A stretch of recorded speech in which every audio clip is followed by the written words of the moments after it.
She's a lady making her first appearance on this show. Big screen, small screen, whatever she does, she's absolutely fabulous. Will you welcome Joanna Lumley?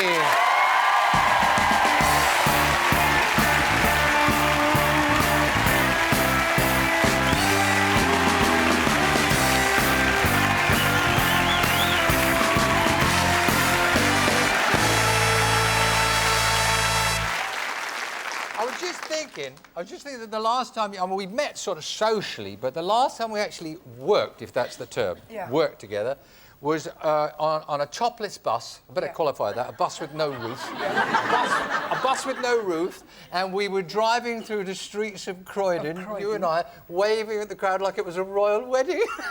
And we were opening a store or something. Remember that? You were a huge star, and I was just standing humbly around the edges, basking in the reflected glory. No. It was lovely. Listen, your career, what a career. I mean, there's so much to talk about. We'll talk about Dr. Willoughby, the new sitcom, in a moment. I was just thinking about all the movies that you've done. Listen to this. See how much of these I can get right.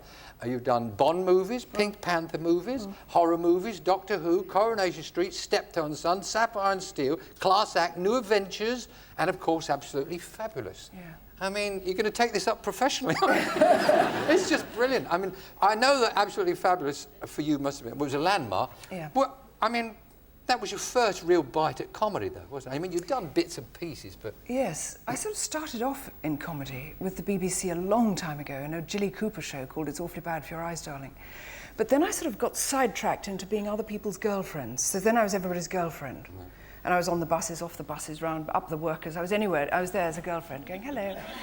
You know, 2 lines and off. And sort of my first big break, which wasn't comedy, was The Avengers. But then that was so long ago, and Absolutely Fabulous, which came in 1991, was the first time I was actually cast in a comic role. She's very realistic, Patsy. Yeah. How much of you is there in her or her in you? She became, the funny thing was, because it was so well written, I mean, when a part isn't well written, you have to struggle and try to make it. But Patsy was so beautifully written that she seemed to be a real person. And I kind of slipped into her, and kind of, her hair suddenly kind of got huge. And it got bigger and bigger. The first show was perfectly normal, but then it, on its own, began to grow into this colossal kind of Busby. And she got snerier and snerier, and more sort of, you know, and the cigarettes were being smoked 3 at a time in the end. You know, she just became a character. And now I find I talk about her as if she operated without me. Yeah. I remember we had a conversation some time ago, and I just felt that you should really go. I mean, I'd like to see an Ab-Fab movie. We'll leave that there, but I think that's a good idea. I think on the big screen, I think that could be brilliant. Perhaps you might have a little word with Jennifer about that one. Sure. The new sitcom, Dr. Willoughby, it's called. Yeah? Yes. What's that all about? Dr. Willoughby, it's a sort of afternoon soap opera called Dr. Willoughby, which is quite unbearably bad. And the actors in it are really third-rate. And my name is Donna Sinclair, and I play Dr. Willoughby. And I'm just a very, very vain, self-absorbed, indifferent actress. And we've got a fairly seedy cast. I mean, brilliant actors, all playing these rather seedy, hopeless people. And we shoot it here in Teddington Studios, using all the corridors. And so the people here tonight... A bit in your set? Yes. We walked down our corridors. We just used it. We filmed it all. We just shot around, you know, whatever was available. I saw a run of The Castaway. Now, that was a TV film, wasn't it, or documentary? With the Girl Friday thing. Yes. Yeah. And when you were put on a desert island... Yes. And, I mean, were there nobody on that island? Were there no other people? No, the island was absolutely... They had to hunt the world to find islands which could sustain life but didn't have anybody living on it, and so it was completely empty. The crew lived on a big diving ship off beyond the coral reef, and I lived on the island on my own. So it was absolutely genuine? You were there by yourself? Oh, yes, because it didn't seem worth doing it if it wasn't done for real. Now, of course, it wasn't dangerous because they couldn't afford to take me out there and kill me. I mean, even the BBC couldn't do that, you know. So that and we had a paramedic with us so that if we slashed our legs open, he could sew us up. And the thing is, what really got to me was that there was so little food. Well, I was going to say about food, did you have to just... But you're a vegetarian anyway, aren't you? Yeah, but I'm not... I don't eat air.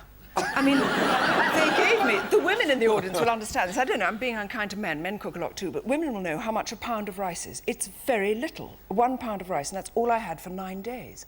So every day I'd take a little shell scoop, because I wasn't allowed spoons and forks or knives or towels or soap or toothbrushes or a mirror or a book or anything. I was allowed nothing. I lived like a little animal. But I'd boil in my baked bean tin this little tiny shovel full of rice and wait like this, little fire sitting there, and then just get it out and eat it. The tin was rusty, and mostly I was eating the night time. When I ate in the daytime, I could see it was black. It was just black with rust. You must have been hating it. Oh, but I loved it too. I did love it. What, the challenge? Yeah, and the fact that I couldn't wash my hair or comb it. I didn't have a comb, I had nothing. So my hair, which is quite curly actually, just went into a sort of mad corkscrew, but you couldn't see yourself, so you felt fine. And you had no clothes to change into, so you felt fine, because you couldn't, you go, well, this is it, this is all I've got. So you lived in that. And you had nothing, you owned nothing, so you couldn't lock anything up. And all the sort of anxieties of this world sort of spread away. And if you felt hot, you just walked in your clothes into the sea and then came out, and you couldn't dry yourself, hadn't you? Just sat in them until you dried off. There was something so strange, like a sort of happy tramp.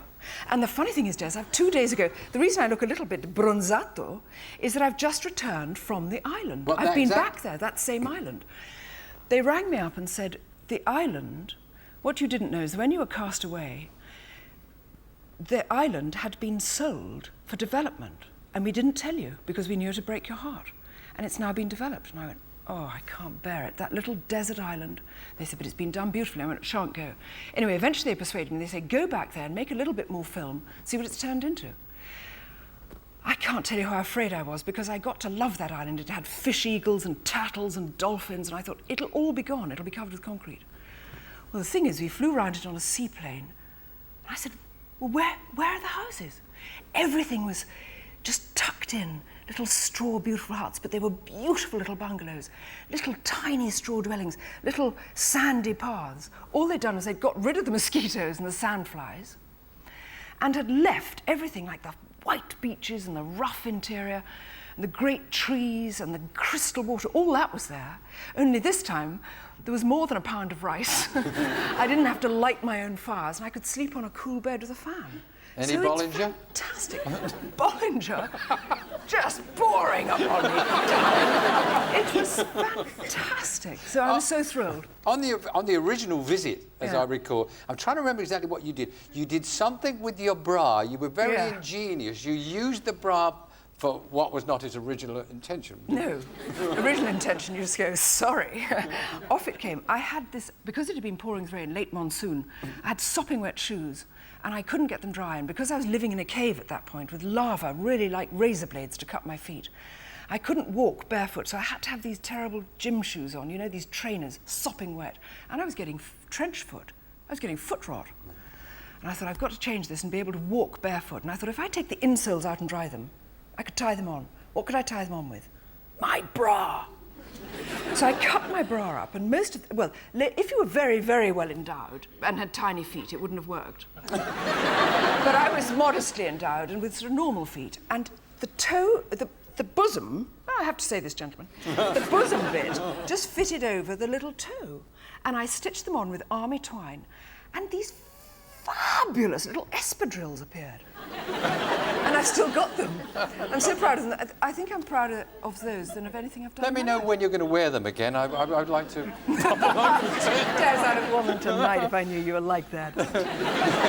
Is that right that you once failed an audition for a movie with Steve McQueen because you were too tall? Look, this is tragic. I might have to show you. He was so smashing. I went to meet him in a hotel in London. He was out of the room, and I came in and sat down. And in those days, it was the 60s, late 60s or early 70s or something. And I'd gone on tall shoes, and I came in, and I'd got sort of biggish 60s-ish hair. And hello, down like that. In came Steve McQueen. And we talked about the film, which was going to be called Grand Prix. Do you remember that? Yeah, Steve McQueen loved his racing. Yeah. And he sat there, and the producer said eventually, would you be so good as to stand up alongside Mr. McQueen? And I said, sure. And we got up, and he got up, and he stopped there, and I went on and on and on. So that was the end of that film. But you've always been, let's use the word elegant, you've always been elegantly tall. I mean, when probably from all that hockey you played at school. Were you tall at school? Yeah, I had my appendix out when I was 12, and I went that in. doesn't affect no, your it height. does. I went in. Oh, come on, I Jo. went in 5'4", and I came out 6 days later 5'5.5". And then I didn't stop. I till think I you're got to pulling 5 my foot- leg, or they I were pulling promise you, yours. no. Pull my leg. The other boarding school. You were a little terror. You said in one of the notes that I read, I was very naughty. I mean, it sounds like St. Trinian's. Well, how naughty were you at school? By today's standards, feebly non-naughty. Huh? Like what? What did you get up to? Broke mans, smoked cigarettes. Did you? You know, Oh, that's once a mild. year, smuggled in a bottle of white wine between 8 of us. I mean, you know, we're really not talking, you know, groundbreaking stuff here. Ever gone back to an old girls' reunion? Yep. Yeah? School's gone. The convent's gone. It's all gone. Every school I've ever been to is gone. I was trying to tell you something. They've all gone. It's lovely talking to you. Good luck with Dr. Willoughby. I'm sure you don't Thanks. need luck. We'll look forward to seeing that. And come back again soon. Joanna Lumley, ladies and gentlemen. Thank you very much. Lovely, Joanna.